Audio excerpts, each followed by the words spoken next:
For the best grooming patterns for you, Dress all natural and handcrafted too. We wanna help be a swagger, style, class, and luxury. Makeup products tailor-made for you with high quality, yeah. So get in style with the black of the black, yeah. Company, give you swagger, style, class, and luxury, in luxury. Black, gentleman, black, yeah. Company, you swagger, style, class, and luxury, yeah. Located at www.theblackgent.com.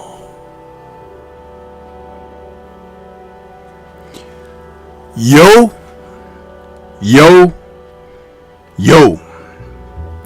What's good? What's good? It's Stormybman, and I am back. Welcoming you to the post-fight show with Stormybman for this Saturday, November 9th, 2024. This is the post-fight show for Ennis versus Chukhadzhyan for the Ibf Welterweight title. A fight that just wrapped up, and we got a chance to see Boots challenged in a manner that he hadn't been challenged before. A rematch against a fighter whom he has faced before, but with a different type of flavor. That was what this fight was about. We got a chance to see someone actually try to take a fight to Boots, land shots, put him in a situation where you wonder what could be if this type of challenge had someone else's name attached to it. But all in all, a very entertaining and engaging fight card that saw Bam Rodriguez competing as the co-main against Pedro Guerrero. And that fight saw Bam come out on top against a man who had never been knocked out before. And now it seems that Rodriguez is catapulting himself into the upper echelon of pound for pound in the sport of boxing. We saw some good stuff tonight. There are fighters whom we welcome to get out there and face quality opposition so we can see their stuff. And there are fighters who might have stuff who just won't step out on faith to display what they have under the lights against true challenges. So this was somewhat of another eventful card that gave us a bit of truth, a bit of dare, and a little bit of despair. There was so much going on in this entire card. But overall, I feel a very successful one, and headlined by Boots, who's now signed up with Matchroom, and they can look to further promote him, his brand. And we wonder now if he's going to get a chance to unify against one of the other title holders, or is he just going to go on up to junior middleweight. But I have to tell you, if he doesn't clean up some aspects of his game, he will be going towards impeding Doom at 154, where the men are stronger, bigger, every bit as fast, and there are a number of punchers in that weight division. I don't know that Karen Chukhadzhyan is a puncher. He's definitely a strong man, but I don't fancy him a puncher. And you can be strong and not have a big punch at the same time.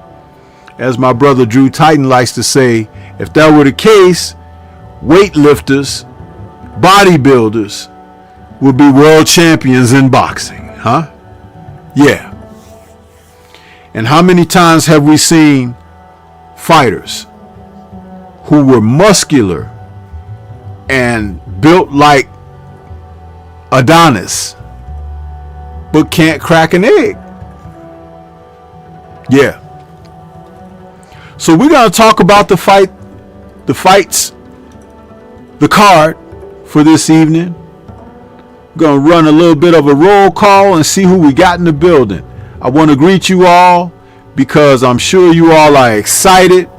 You want to hear what I have to say. You got stuff to say yourselves, and let's do it, huh? Yeah. We got Universal Truth in the building. What's happening with you, brother?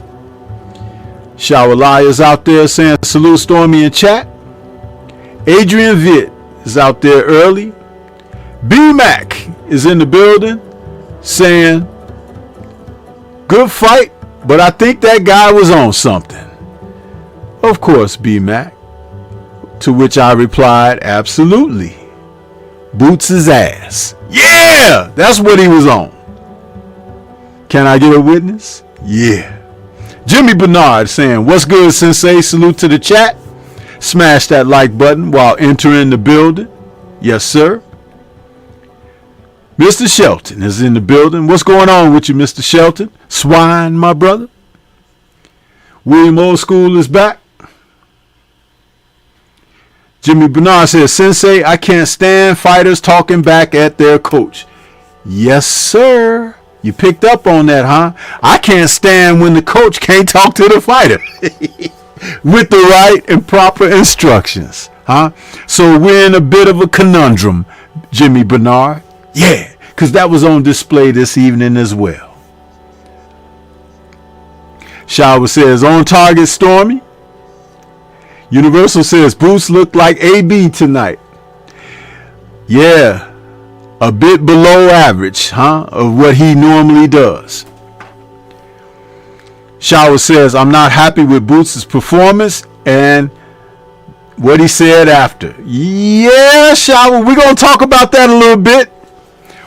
Woke is in the building saying, he says, let's talk about it, Stormy. Salute. Yeah. Deacon Dollars is back saying salute. What's going on, Deacon Dollars? I like that emoji there, Shower. Toilet. Toilet run. Woke says, that was a great fight. Buddy came to fight this time. Boots did a good job, did good, but he must clean up his defense going into 154.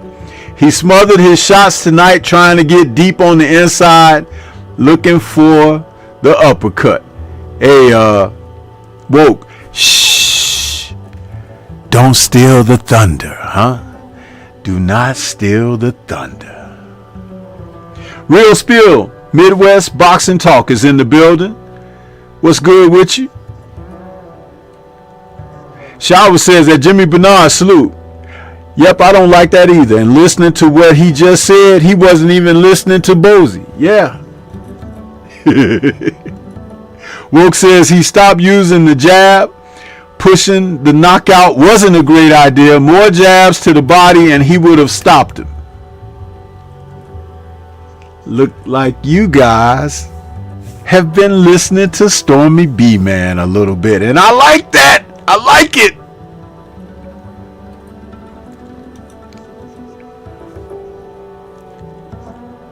DLP is with us. What's going on with you, DLP? Woke says Bam is something serious. Absolutely, that young man is. You guys better pay attention to him. You're seeing some greatness happening at that super flyweight division where that young man is competing. Drew Titan is in the building saying, yo. And he says, DLP says, no days off at 154. You better believe it. James Galbraith is back saying, what's up, Stormy? What's good with you? Kamara, the stepping razor, gorilla of the matriarchs, is in the building. What's good with you? Dritch Richardson is back saying, salute Stormy in chat. Hit the like button on the way in. Absolutely. Please. DLP says, Boots likes vacations. Huh? Yeah. Snacks B is back saying, salute Sensei in chat. Isaiah GQ in the building. What's good with you? Snacks B says, dude was catching Boots with some leather tonight. He sure was. Boots should have a headache tonight, man. He should have a Excedrin PM headache tonight with the way he was getting hit clean. That's how you know that Karen can't punch like that, you know, because it don't take that many to get a guy up out of there when you can punch. But the fact that Boots was taking some of those shots means that Karen was strong, but he wasn't a punching guy. Queen 71 is in the building saying salute Stormy in chat. Let's go. Yeah. Snoopy Mac is there as well, says salute to the wise one. Yeah, so let's talk about this, man. In the main event, we had hometown hero from Philly, Jaron Boots Ennis, defending his IBF welterweight title against Karen Chukhadzhyan for the second time. Now, these two men fought already once before in a lackluster effort by Chukhadzhyan, and the fight took place in January of 2023, where Jaron won a unanimous 12-round decision, but Chukhadzhyan didn't come in that night looking to square off against Jaron. He moved a lot. In fact, it was a lot of complaining going on that Jaron needs to work on cutting the ring off and everything for movers such as Karen. And that performance wasn't up to the standard of quality of the expectations of supporters of Ennis, and as well as critics of Ennis. But on tonight, leading up to the fight, Chukhadzhyan had interviews in which he said that people are not respecting him. They are not looking toward the efforts that he could give, and he vowed to come out and fight a different type of fight than before. talking behind the scenes, I had arrived to the notion that Chukhadzhyan came into this fight starting the bout off just as he ended the first fight in the 12th round. In order to better understand what I mean about his strategy and effort, please go back and watch the 12th round of the first fight. In that fight, he moved all night long. However, when the final round came about, he gave a spirited effort in the 12th. He actually looked as if he was trying to win the fight in the final round. Of course, he didn't win the fight, but his effort was null and void because the previous 11 rounds, he didn't give that type of effort. But when he came out tonight, he was on the front foot. He was applying pressure. He was going right at Ennis, who kind of was taken aback by that. He appeared to not necessarily, even though in the post-fight in the ring, he spoke of, we were ready for whatever he was going to do. Bull crap. No, you weren't. You were not prepared for that man to come in and give such an effort of applying pressure as he did. After 2 rounds, speaking behind the scenes, we said we don't like what's happening. This man is doing some things that is giving light to some shortcomings in Dazn Ennis. Dazn, who's very fast with his feet and hands and can switch from southpaw to orthodox and back and forth with little to no effort, seemingly was not in the frame of mind of boxing. And I can understand in front of your hometown crowd, you want to give on a great performance, and many fighters have been drawn into that ideology and have lost. Now, though he did not necessarily come close to losing, what was on display were vulnerabilities that we had not seen with Ennis throughout an entire fight. He kept getting hit with the left hook all night long, people. All night long. He was catching body shots solidly from Chukhadzhyan, whom in the earlier rounds, had he not put that body work in as he did, Ennis would have been strong enough later to just possibly get him out of there with some of the big shots that he was loading up on. But the body shots did slow Dazn up. He could say he was good and all of that if he wants to, but that was a clinic on how to be attacking a fighter who is very talented offensively with hand speed and speed of foot. But the ring IQ was missing. It was missing both from Ennis's efforts during the fight, during rounds, and it was missing from his corner in between the rounds. I was very disappointed in Bozy Ennis, Bozy telling his son to go out there and get this guy out of there. I consider that every bit the crap that I heard from Ben Davison telling Anthony Joshua to go out to a fierce punching and dominant Daniel Dubois roll the dice. and we saw Joshua rolling on the canvas after that. The way that Bozy was talking to his son, not giving specified technical advisements, tells me that too much pride and ego were involved in what they were doing.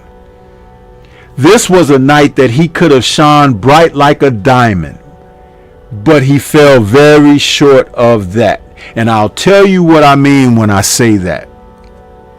For the talent that Chukhadzhyan Ennis has as a boxer, he has fast hands, I've said. He has fast feet. He can switch orthodox to southpaw effortlessly. We now know that he can take a punch. Though tonight, on this night, he took too many clean. He could have boxed his way to a victory easier clean. Or he could have boxed his way toward a stoppage. Because when you set a guy up by boxing, you can catch him with timing. You can catch him with shots that he doesn't see. You can run him into traps. There seemed to be no game plan from the Ennis camp for that type of victory. No blueprint. However, they left trails and clues to their own shortcomings that if they do not clean it up by the next fight, this talk about going to 154 will be a serious move backwards. You see, being able to critique is not hating. Being able to point out strengths as well as weaknesses, areas needed for improvement, that's what assists in cultivating development. And I'm going to say this. This is the first time that we've seen in a professional fight, televised, that Bozy didn't have proper instructions for his son in order to get him on track toward a sweatless victory. And there are nights that you're going to have where your punching power, your hand speed won't be to the advantages that you most often find them being. And then there are sometimes people who have indomitable will and know what it means to beat the guy who's headlining the card. And you need to have strategy to be able to box. Use your talent and skill sets. Going around, setting up shots with the jab, working the body. Chukhadzhyan didn't put enough body work effort into this match. And for someone who was trying to, in a later portion of the fight, languish on the inside, which was ill-advised as well, without the body work, Chukhadzhyan wasn't going anywhere. He can go another 5 rounds because you didn't set anything up. No left hooks to the body. No punches to the solar plexus. No punching in between Karen's shots when he would dip on the outside. No body punches to catch him. Hooking, looping shots to the body. Things that you could do to stop the movement. The first knockdown that occurred in the 5th round, where he shook Chukhadzhyan very cleanly, and he tried to follow up with power shots, and Chukhadzhyan simply took a knee. It wasn't a knockdown, it was a resignation by Chukhadzhyan to get out of that heated moment. And it served him well because it gave him time during the count to clear his head and to get back to his feet and to be able to last through the round.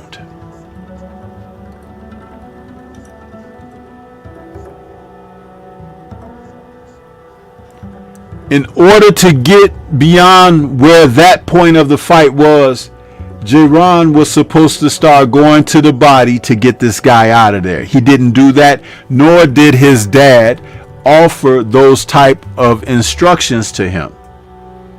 So the vulnerabilities remained on both sides. But one of the worst vulnerabilities was that I took note of how many times Ennis took the left hook to the chin cleanly.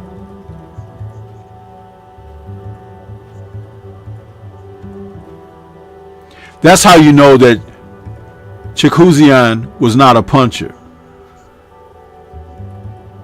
That's how you know.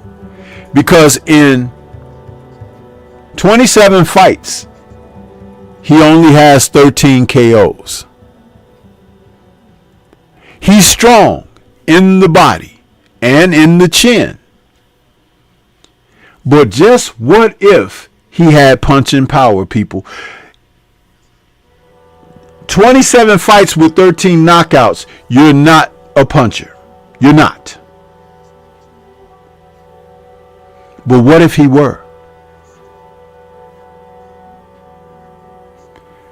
Ennis, from mid-range to up close, drops his hands for too much discomfort. He drops his hands, people. He gets hit clean. People who get hit clean like that do not remain at the top for a long time.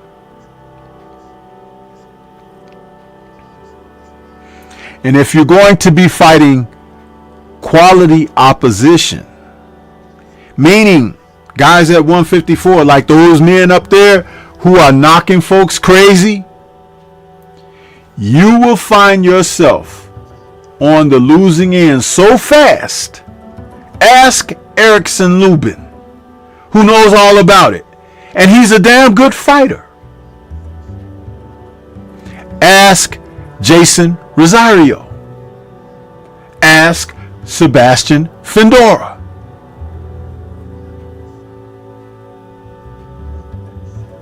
Ask Jared Hurd. What I'm giving you here is sincere critique of what you witnessed this evening. These men gave us a great battle, and it was entertaining. It was even engaging. But people, Ennis has a long way to go. He is a vulnerable guy. Talented.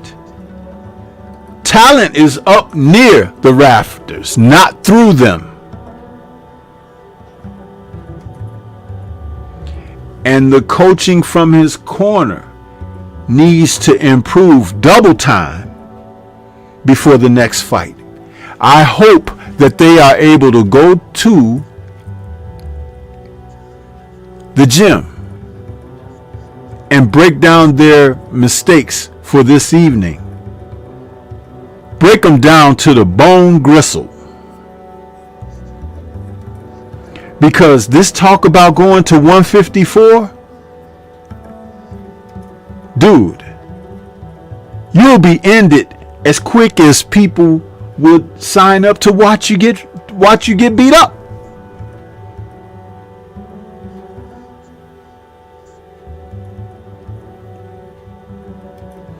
Dropping your hands at mid-range, dropping your hands close on the inside,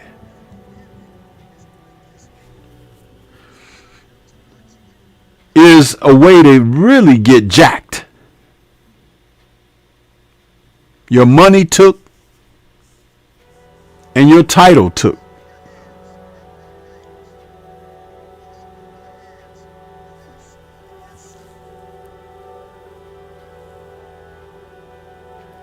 Chukhadzhyan showed us something about someone who has will and desire to try to win. He didn't have the talent, but you cannot deny that man's desire. He fought his ass off. He probably fought harder than he ever has in his career. He probably fought above what his ability was on this evening.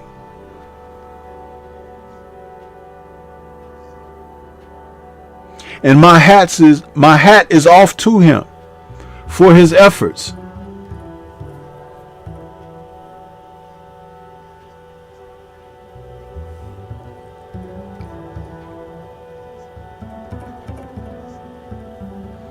You have to pay attention to the keys for success in boxing. Protect yourself at all times.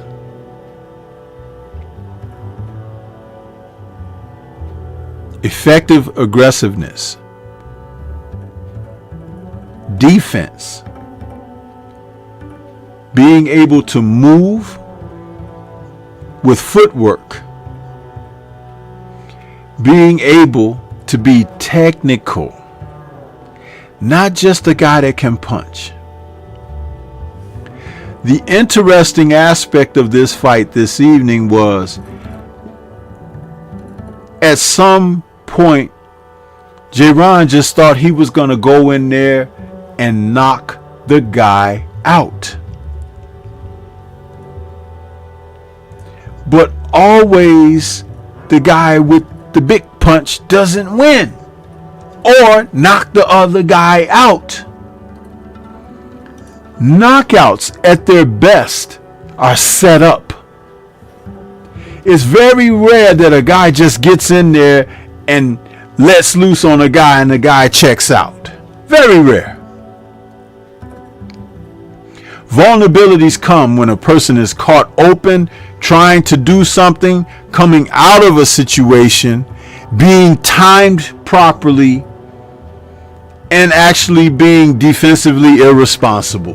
Those are noteworthy moments of when that type of situation can take place, and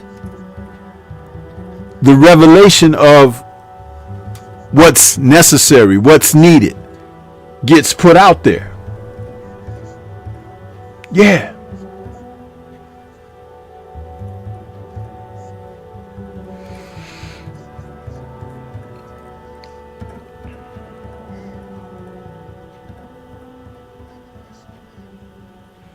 What I don't like is the corner and fighter not being on the same page. Like I said, they may have been pressing it, trying to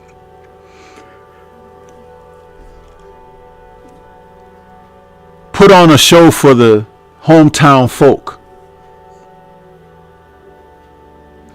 But J-Ron took so many punches tonight that the effect of those blows may come 3 or 4 years down the line.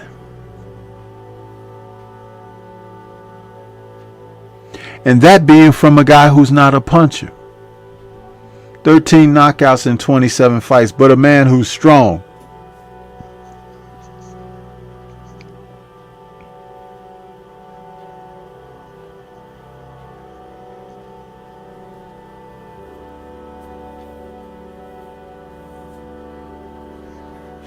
You see, you need to be able to utilize a skill set.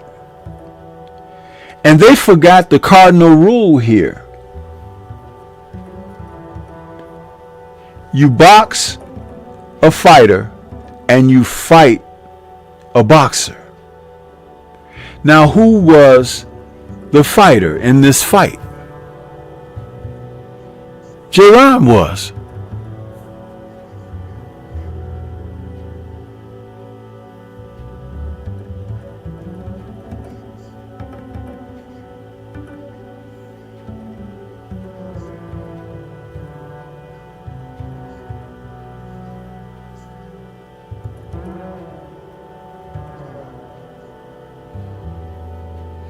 But think about it. He's not a fighter. He's a boxer who can punch.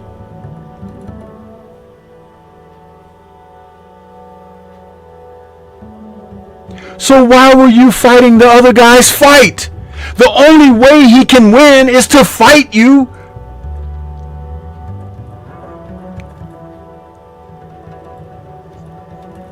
You're setting the table.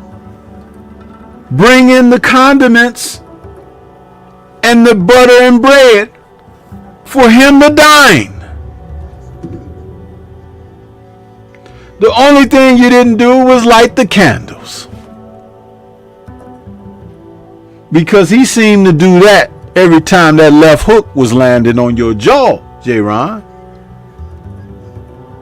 Because I thought I saw sparks each and every time.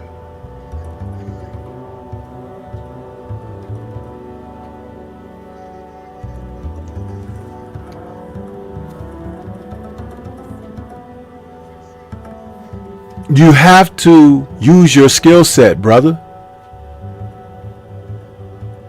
Do you know, had you gone out there, worked behind an educated jab? I've already spoken about what an educated jab is, and I am not going to reiterate that. We're going to move beyond what is an educated jab and speak of he using one in an appropriate manner, because that is how you can set the other guy up. You get that jab working. You start throwing shots off of the jab in combination. You make certain efforts to go to the body round by round. That doesn't mean you have to spend the entire round digging body shots. But punch placement is important. It's a significant part of breaking down the opponent. And because you didn't break down Karen's body, he was there to go the distance.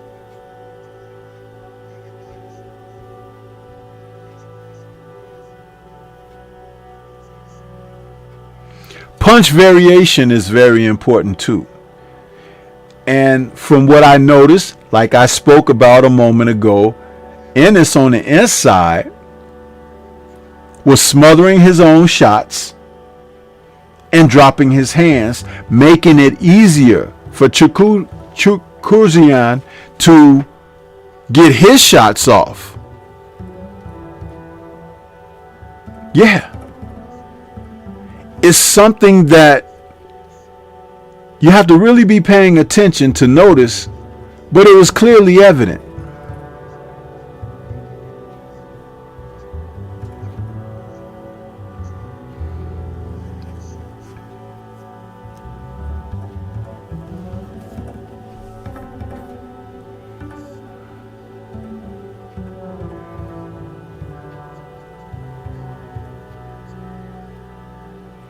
Where were the moments that J-Ron would make Chukhadzhyan move his hands and miss, slip, weave, step out of the way, step out of range? Where was that on a continuous basis throughout this fight? It didn't exist. Now, somebody might come in here and say, oh man, you're coming down on Ennis. No, I'm pointing out what's really evident. It was there for you to see.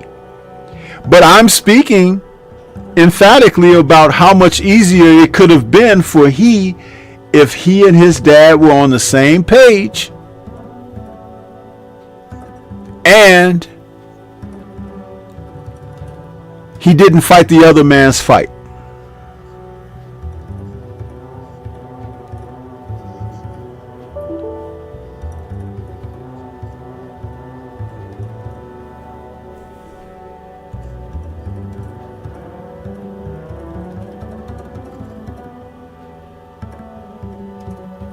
There's a lot to be said here with this fight. But it was entertaining. As I said, it was very engaging. We saw some great effort out of Karen. And we saw Boots display his toughness. But as Mike Tyson has said, and I have reiterated, tough guys in this sport get hurt. Which is why I've said he really needs to clean some things up going into future endeavors, because this is a quick way to be on the other end. Quick way.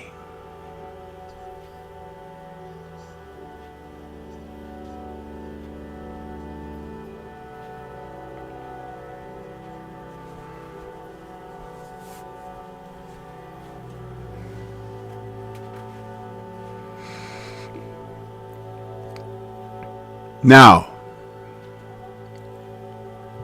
the co-main event.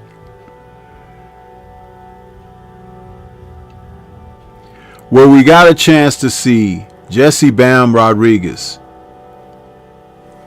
work his magic. That's one of the best little fighters in the sport of boxing today. For those of you who aren't versed in watching the little guys, he's the WBC Super Flyweight champion. But he is a complete fighter, five-dimensional fighter. That young man, he could take a blow, definitely can give a blow. He has every punch in the punching arsenal of boxing. He's in perpetual motion when he's in there with his opponents. He works the head, he works the body. He goes up and down like a scat pianist, and he operates those keys like nobody's business. A top fighter in the sport of boxing.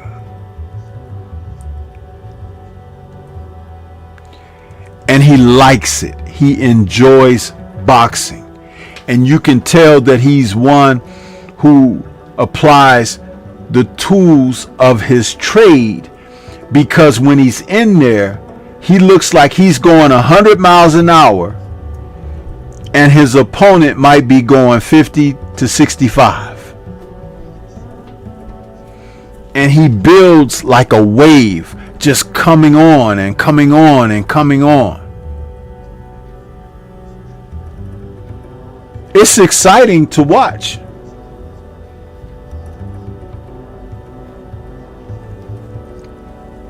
I've remarked that he reminds me of like Salvador Sanchez.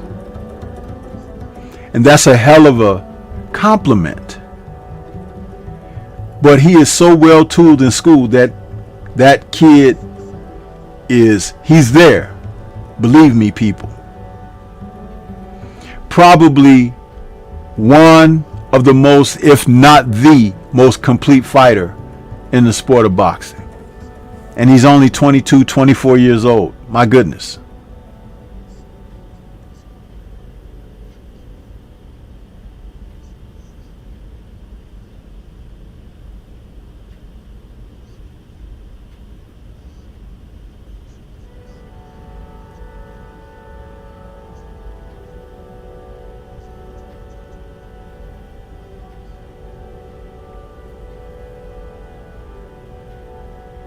Also, a fighter he reminds me of is Ricardo Lopez.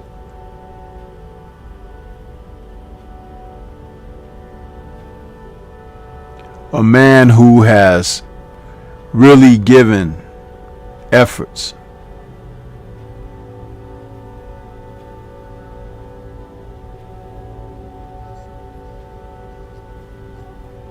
Pedro Guevara had like almost 50 fights, had never been stopped.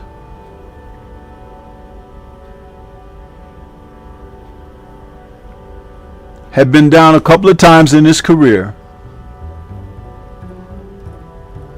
Rodriguez took him out in 3 rounds.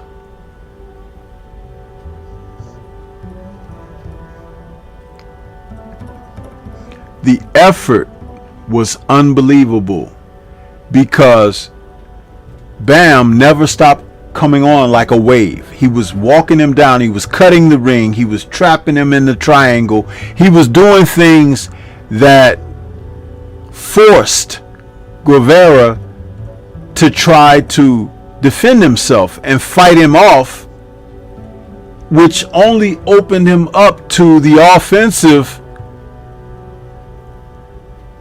plans of Bam to get him up out of there. That uppercut that finally dropped him, oh my goodness, from an angle on the inside that the man could never see the punch coming from the direction of which he threw that shot. Something that Boots Ennis may want to take note of. How about that?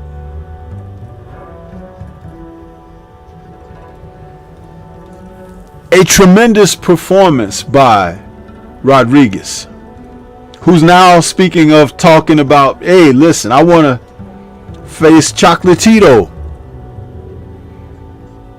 Now, I know that Chocolatito may be 45 right about now, but still, what an enticing boxing match to think of, the two of those guys.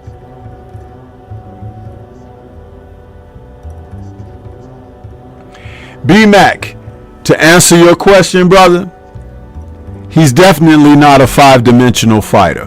Definitely not. He put that on display this evening. I just spent almost 50 minutes talking about it. And you would actually ask that question.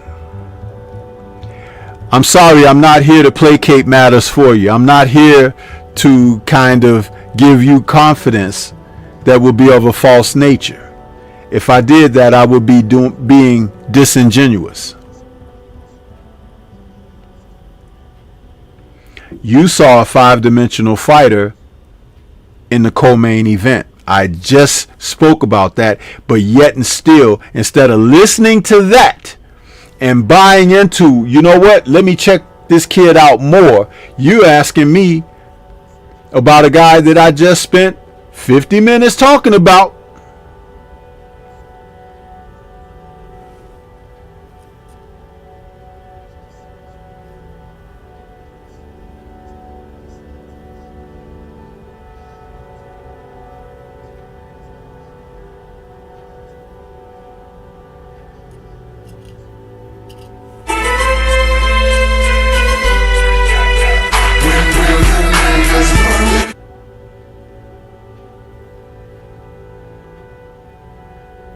Yeah.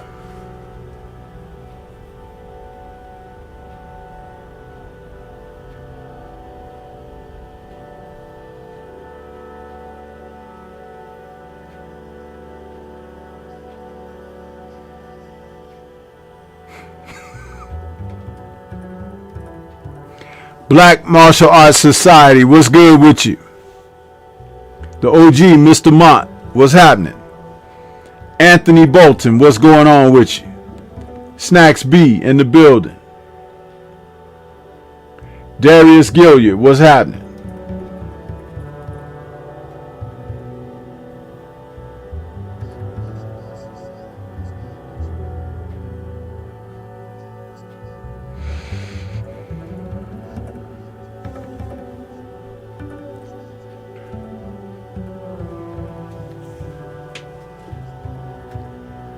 You see, one of the hardest things to do is to listen, to take in information, to be deciphered, to be broken down, analyzed, so lessons can take place.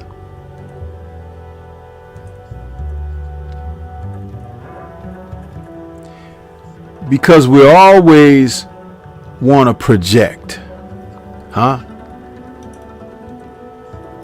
to be seen, to be heard.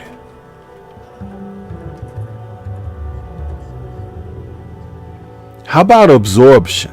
How about that?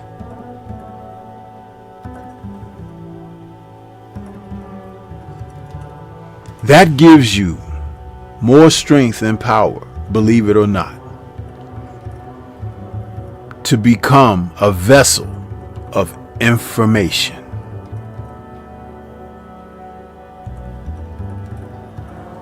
What does it do for you? It assists in you gaining. That's right. It assists in you gaining. Yeah.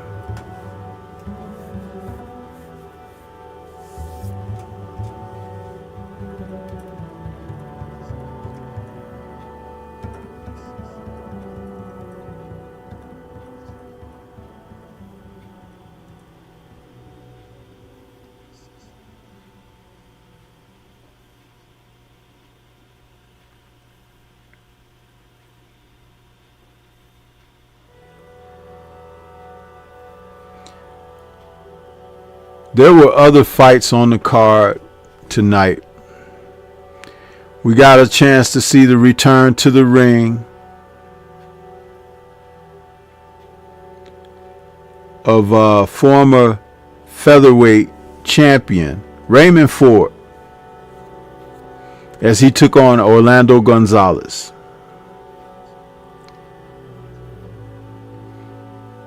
Ford looked good. He looked a little more active. He looked a little more spirited. But Gonzalez was not on par with him. Gonzalez was not prepared to deal with what Ford had to bring on this evening.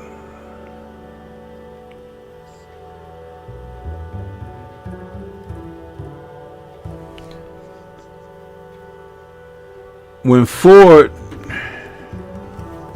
I got something playing on my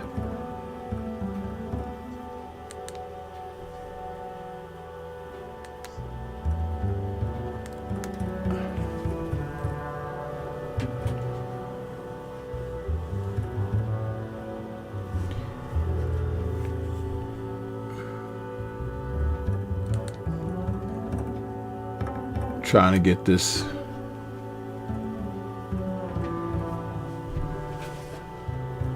Checking out Ammo Williams. Anyway, when Ford got the chance to open up, he hurt Gonzalez, dropped him early, but then fell back into that place where a lot of fighters do.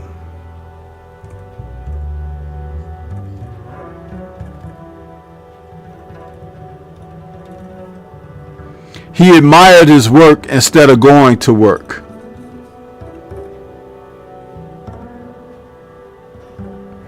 And see, that's a dangerous place for a fighter to be, admiring his work.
So I'm a little concerned about Raymond Ford, because just as I have felt just a couple of fights back for him with his efforts against Oktябрь Kolmatov, the Nick Ball situation and his performance tonight makes me look at him as I'm going to pump the brakes, because he's not necessarily the sharpest knife in the drawer. And I do believe the Nick Ball fight was a revelation. Some people may feel that, oh, he should have moved up. Even he gave that excuse that he should have moved up before facing Nick Ball.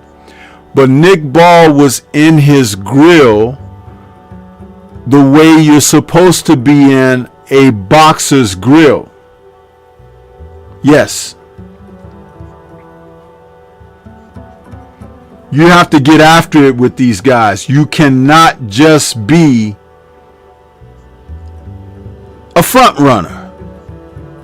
And the Oktябрь fight, where he pulled that knockout out late, I gave him credit for being able to pull out a win in a fight that was very close and had him subjected to not necessarily doing the proper things throughout that match, but he did it to get the win late.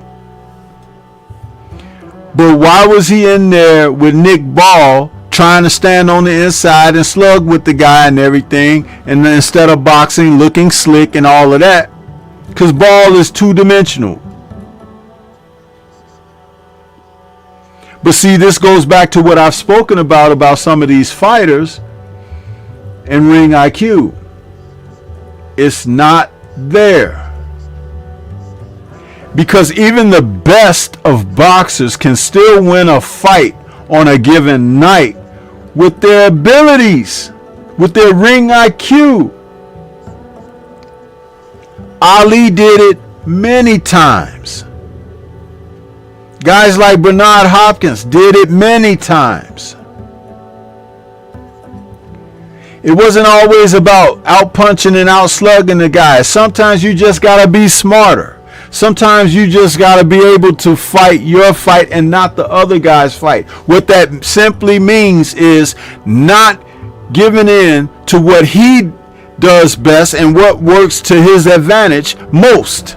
You gotta deviate from that. You gotta get away from that.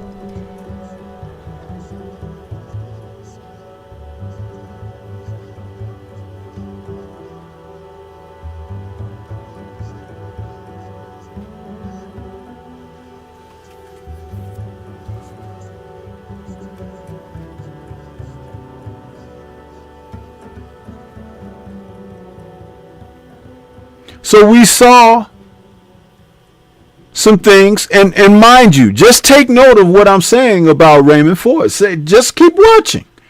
You will see. Nick Ball revealed something. And he's the kind of guy that'll go out and lose his next fight, really, because he's so limited.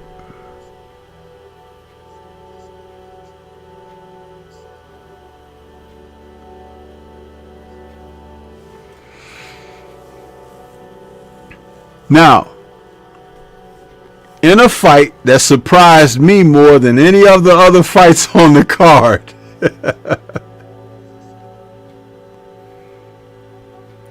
Khalil Cole.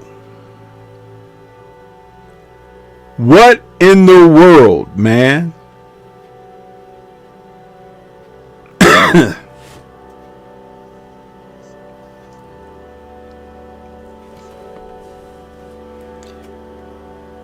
Yeah.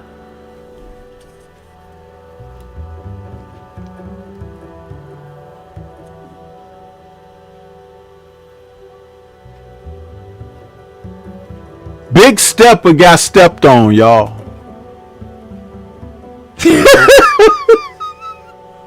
I'm not laughing at him. I'm laughing at my remark. Anyway, I crack myself up sometimes. But to answer Shawa's question, so is it lack of IQ, Sensei, or is it sometimes vanity?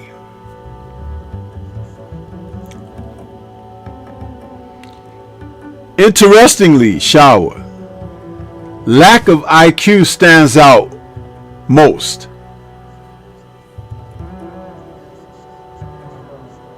Because you have to be heady enough to do the proper things, even if you don't necessarily feel like it, but it serves your greater interest.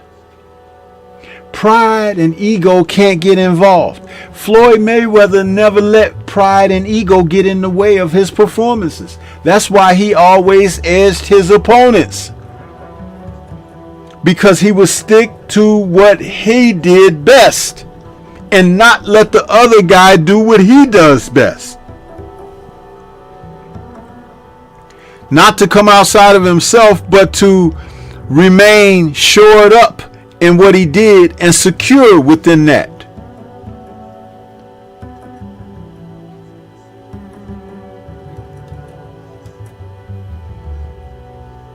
Vanity can be as easy and simple as when you see what they put on to wear to a ring.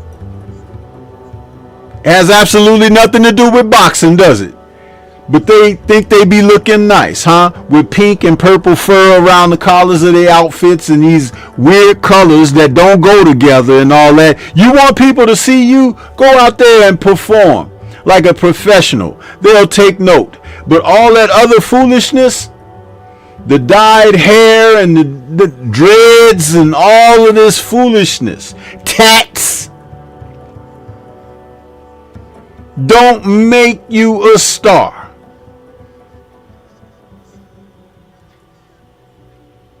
No.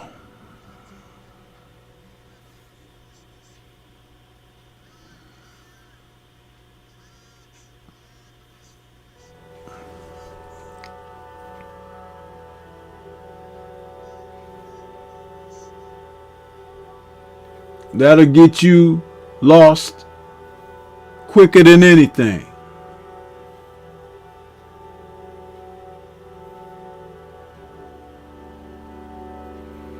If you watch the old fighters, they used to come in there with a brown, a black, or a white robe and trunks with a stripe down the side. Their boxing boots and their boxing gloves. They kept it simple because the real focus was on their talent, their ability to do what they did as professionals. And they could be on the cover of a Ring magazine or the back page of the sports in your local town, and nobody cared about what they wore to the ring. These guys now, they want to look good, huh?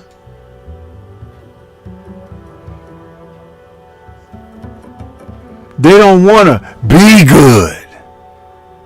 You see the difference?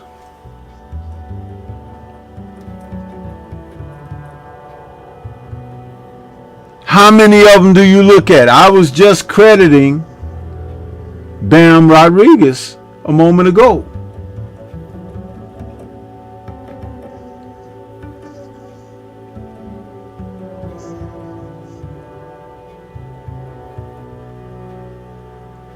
Just crediting him a moment ago.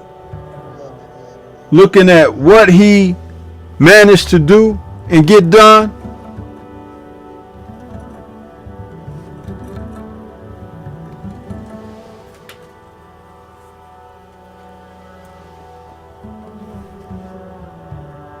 And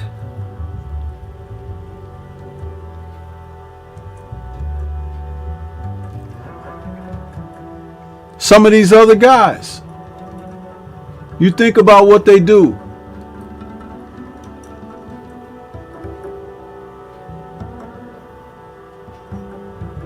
I'm looking at Shakur Stevenson. When Shakur done grew his afro out, don't he look like that guy from what is that? Power?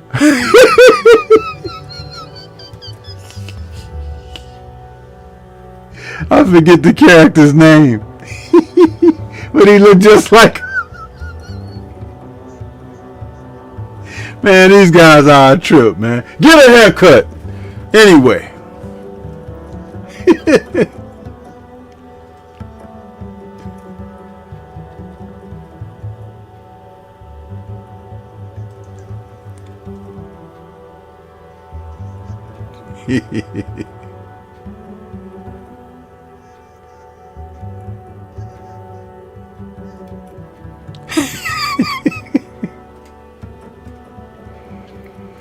You know, it's just me. I'm an old dude, but I'm going to say these things because they might find it offensive, but they offend me, huh? Walking around looking like, dude, there's nothing that spells something of significance and respect. A man that's well dressed, got his hair cut and shaped up, got his beard trimmed and everything. You look like you ready to go do business. Not like you just woke up from sleeping in the alley somewhere, huh? Are you kidding me?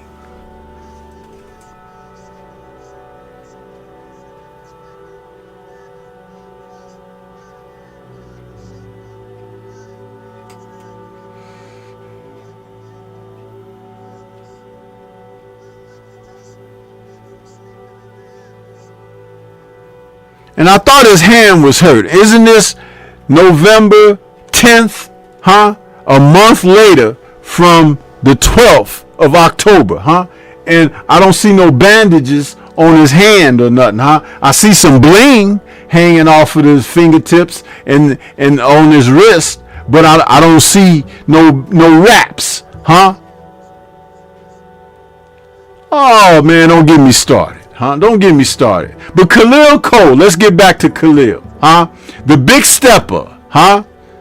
The big stepper, underground. Listen, I ain't even gonna go there. Okay, Manuel Gallegos said, "Not today, huh? Not today." Gallegos started breaking in on the big stepper.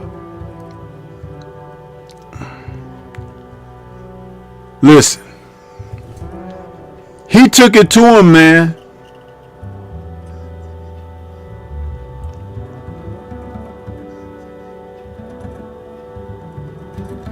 That 7th round, huh? No, I'm sorry, the 5th round, when he first went down. Because he went down, how many times did Big Stepper go down, huh? They should have called him Down Stepper, huh?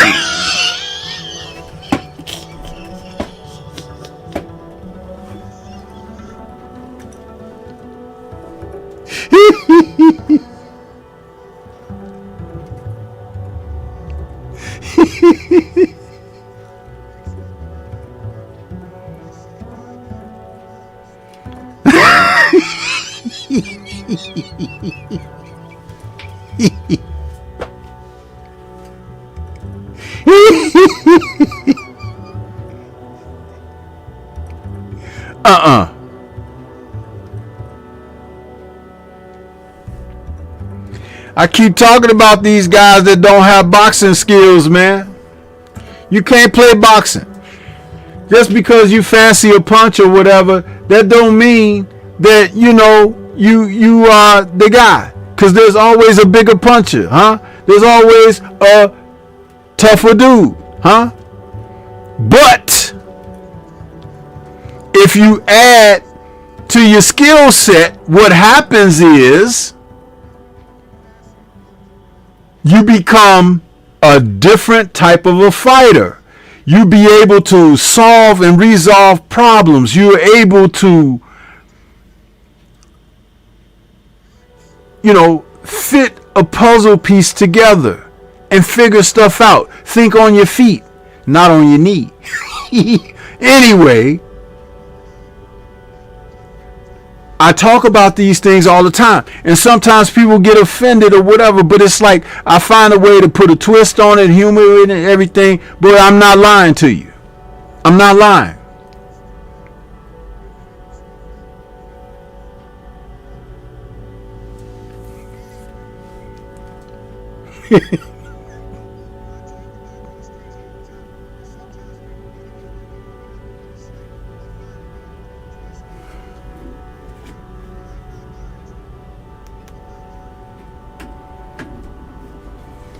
When they were coming out, 63% of the people felt that Cole was gonna win. 37% felt like Gallegos was gonna win.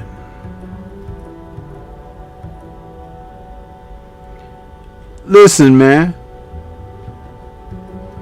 Being a big puncher don't mean nothing when somebody else is punching you back and you don't know what else to do.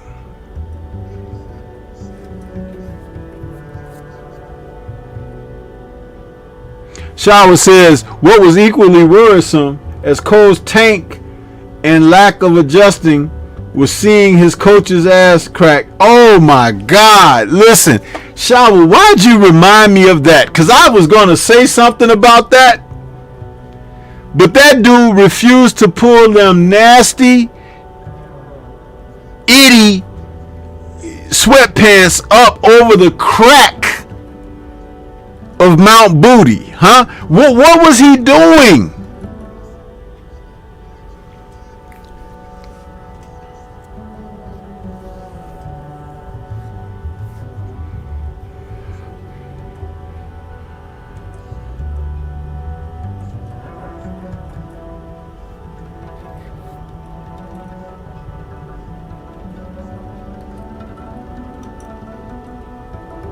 He had the whole arena smelling like butt crack.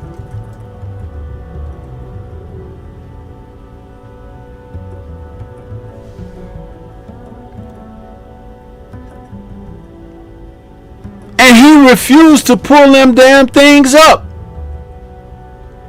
He gave a whole new definition of being somewhere with the lights on and showing your ass. Huh?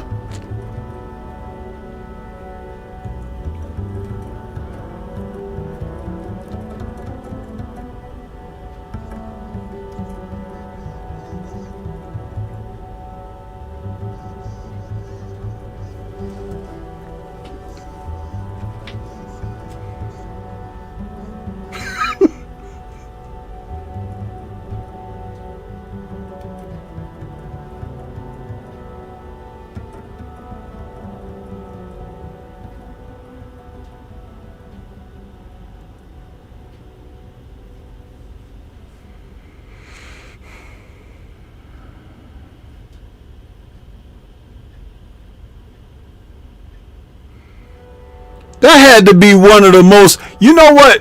It was a bad night for corners, wasn't it, tonight?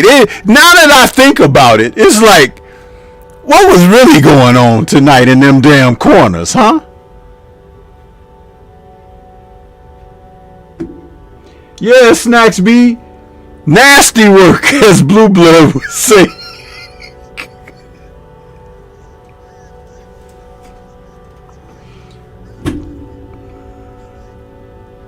You know, I just, you know, I can hear the old song. Get the funk out of my face. Get the funk out of my face. Man, just nasty. Ass everywhere. Huh?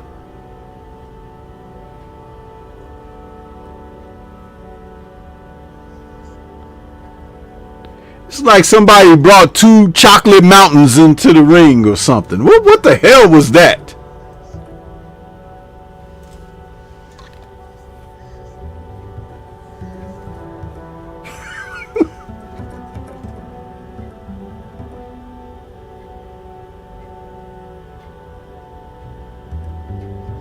His guy needed to be knocked out, but he should have been knocked out with his fighter because he came out there with his ass hanging out like that, disgracing himself and the corner that he represented and everything, his family and everybody. You know everybody gonna be talking about him from here on out, huh?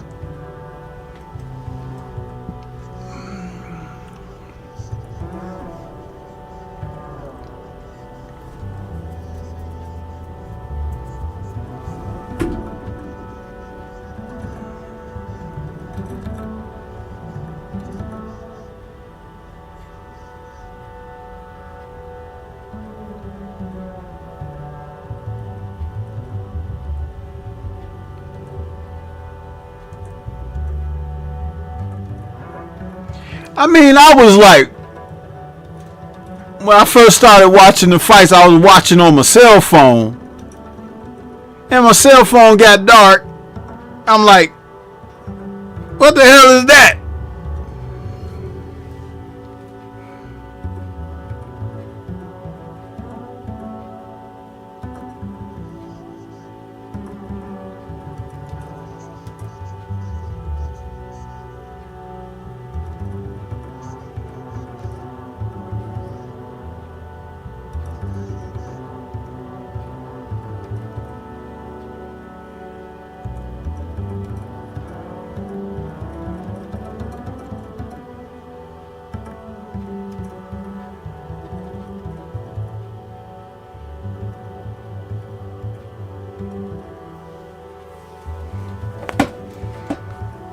All up in the damn TV.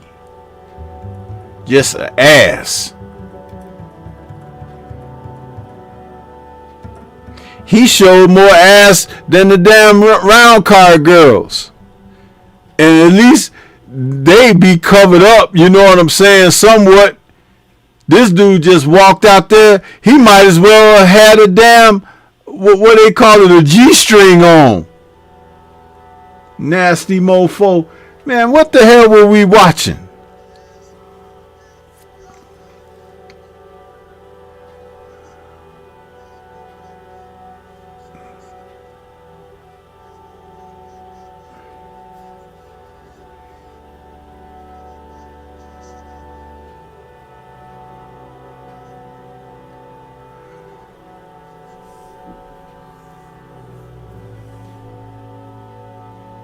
I can't, man. So Cole got knocked out, huh? And that's that. For those of you that think he might be able to return from that, oh, he can have another fight. But I'm gonna tell you something. You done seen the best of him.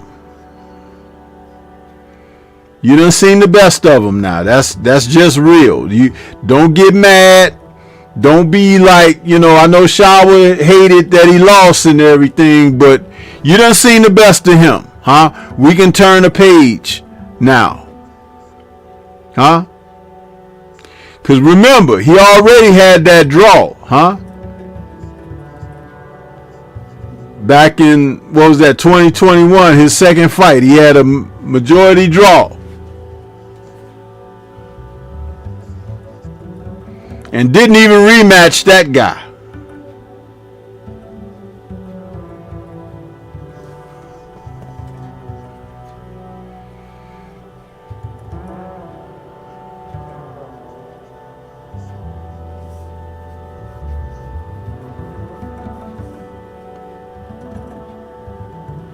Just nasty work. Just nasty. Just filthy, disgusting, nasty. Salute to Shawa out there in that Cash App. Appreciate you, Shawa. She says, for prayers up. Yeah, thank you, Shawa. Thank you.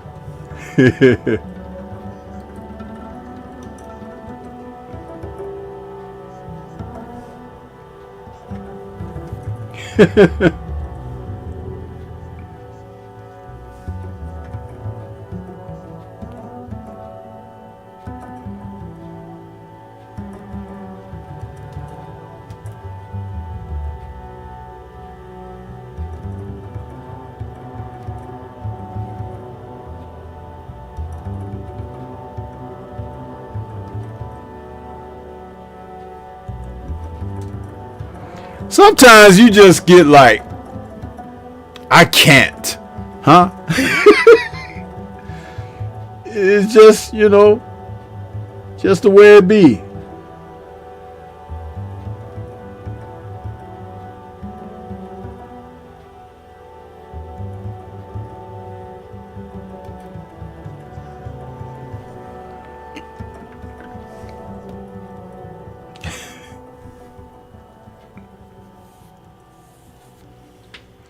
Anyway, So Ammo Williams, he got a win in tonight. He came back. The guy that he beat up, I mean, he got the job done. But I believe he's plateaued as well. Some of these guys, I'm going to tell you something. And you might be like, well, damn, Stormy, you ain't giving. Listen, sometimes you just got to be straight about where a guy's talent and his abilities will be. You know what I mean? All you got to do is look at the work that's happening over in the UK, over in Australia, over in Ireland. You know, you see some of these fighters, they have elevated. Some of the American fighters, they're just not up to snuff, man. And they're more into their look and appearance and all of that. Their social media followers and all of that. They think that sparring and gym wars are where it's at, and they have nothing when they get in the ring for a real fight. It's ridiculous.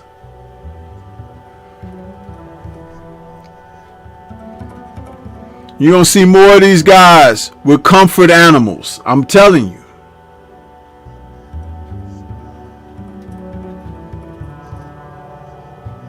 That's right, Shower. She says, yeah, he doesn't look like he has another level. If he does, I'm just wrong. But nah.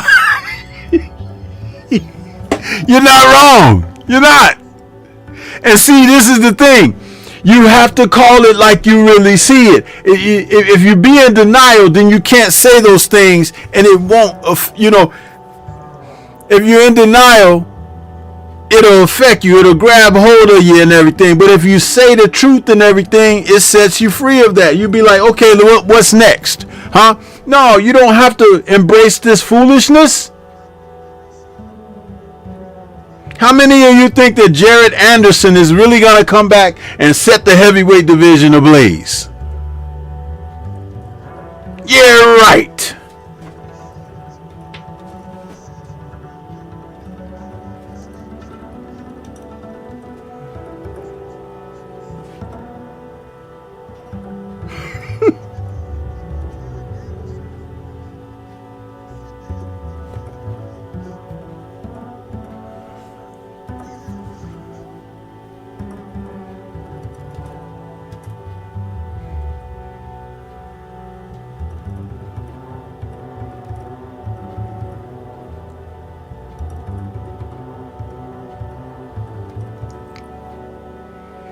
And they get mad because I call Bam Rodriguez a five-dimensional fighter.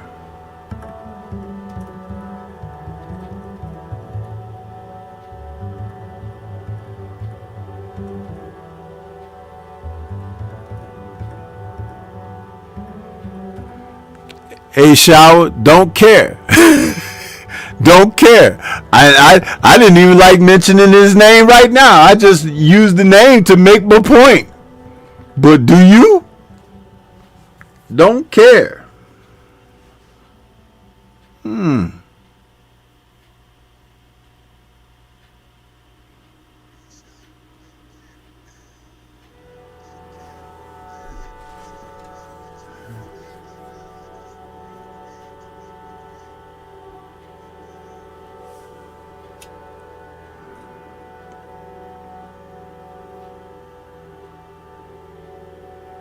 Listen, man. We done seen some of these guys. They're not going to get past the way you're seeing them right now. And that's okay, because there'll be others who will come along and surpass. That's just the way it works. It happens in real life every day.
Yeah, but the worst part of that shower is this. They're not going to do it. Even in that, they will fail. You know, I'm sorry, but I have an eye for talent, you know, and pickings be pretty slim around the U.S. parts right about now, and that's okay because it changes. It for a long time the UK was second fiddle, if not third, everything like that. US was number one out front and all of that, but it shifts. The paradigm shifts because you will find other people that want something more than just, you know, microwaved TV dinners, huh? They want to go for a 5-star dinner with a steak and a potato and a salad, huh? And a little shot of bourbon on the side and all of that. They want the real deal. Some people is just happy with a peanut butter and jelly sandwich. And I'm sorry, but that ain't everybody.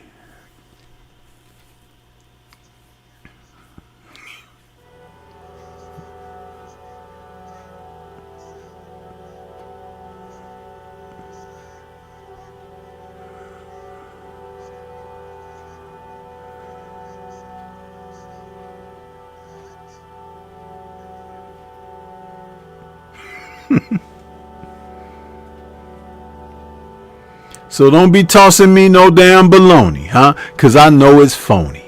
Yeah.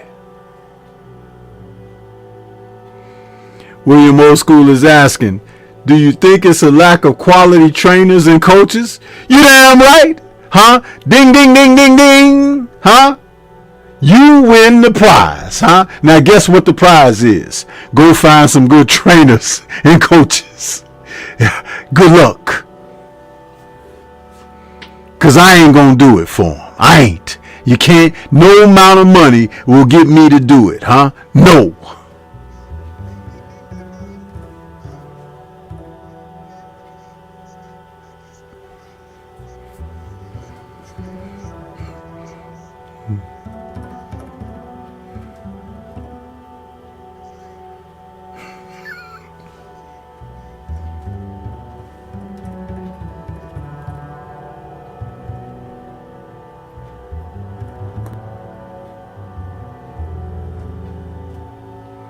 It's messed up, man.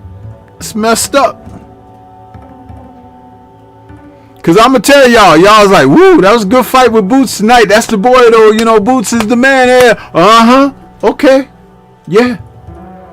Only thing I gotta say about that is keep on watching, huh? And remember who he signed to. Ed Hearn, the man who knows how a career burns. Yeah! How about that?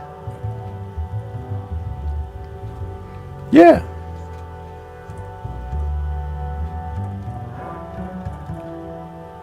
Shakur and all them guys, they done signed up with him and everything. Watch what happens. Just keep on watching.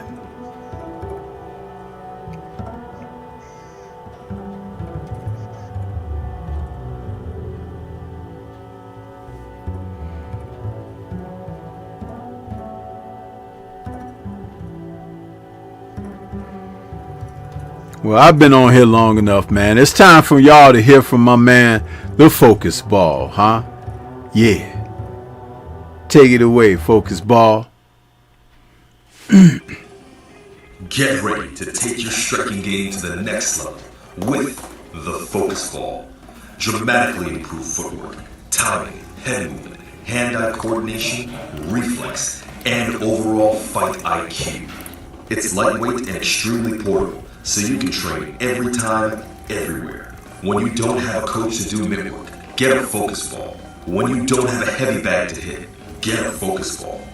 When you don't have a sparring partner, get yourself a Focus Ball. And when you just want to have fun punching and kicking, get a Focus Ball.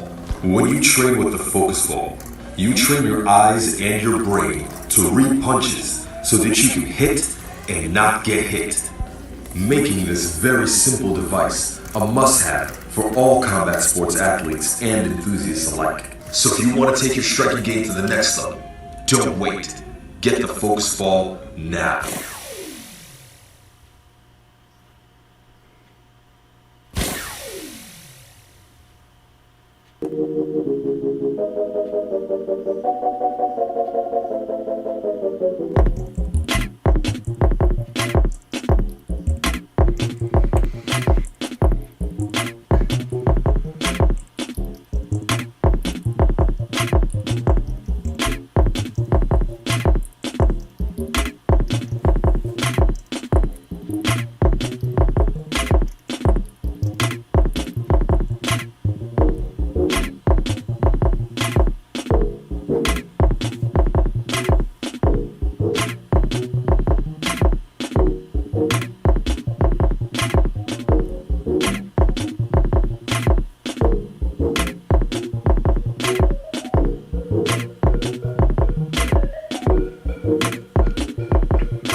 Yeah, get you some of that Stormy B merchandise, man. Get you a focus ball, get back in the gym, enhance those reflexes and timing and overall agility. Exercise your right to have access to some of this good merchandise. But to answer Shower's question, at some point, Stormy, I'd like to know where you think Boots stands with the other 3 belt holders after tonight. Listen, there's only a few steps between them all, Shower. That is a given. What would it have been like if Brian Norman Jr.'s punches was hitting Boots upside his chin like Karen's punches were?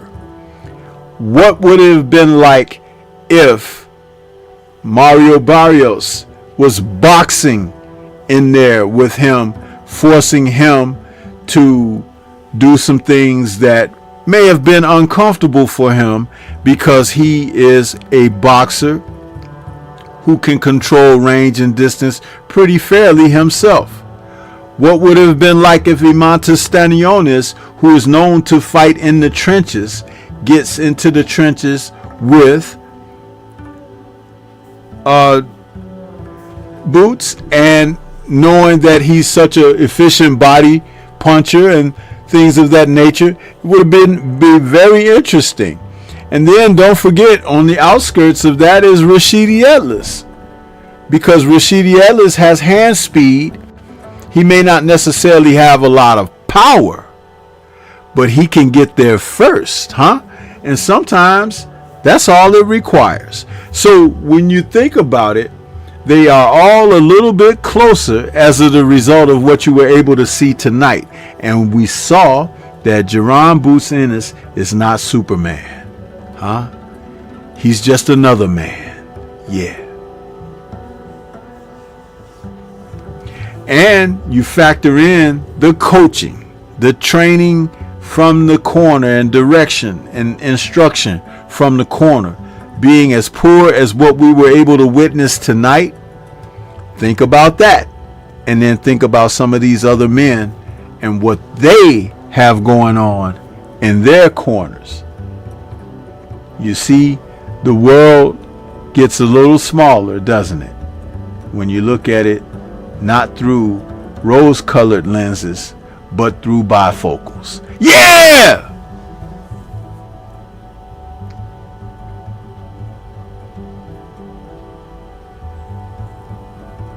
So,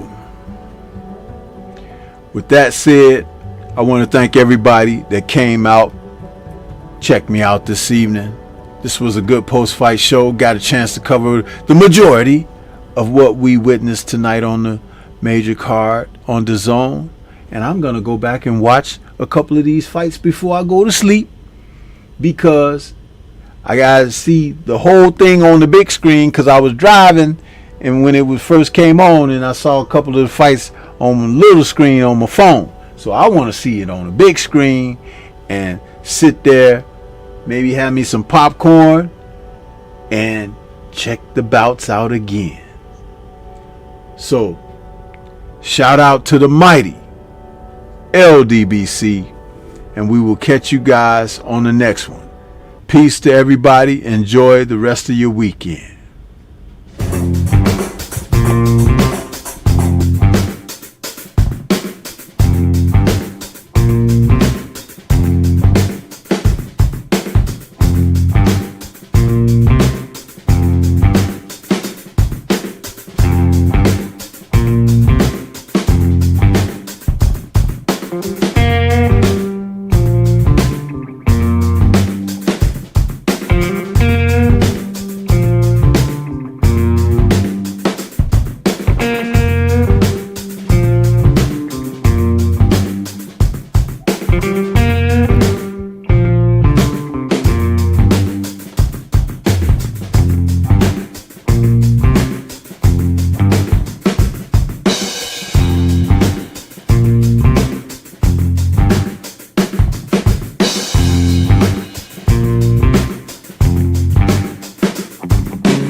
Are you shocked, Mr. Williams?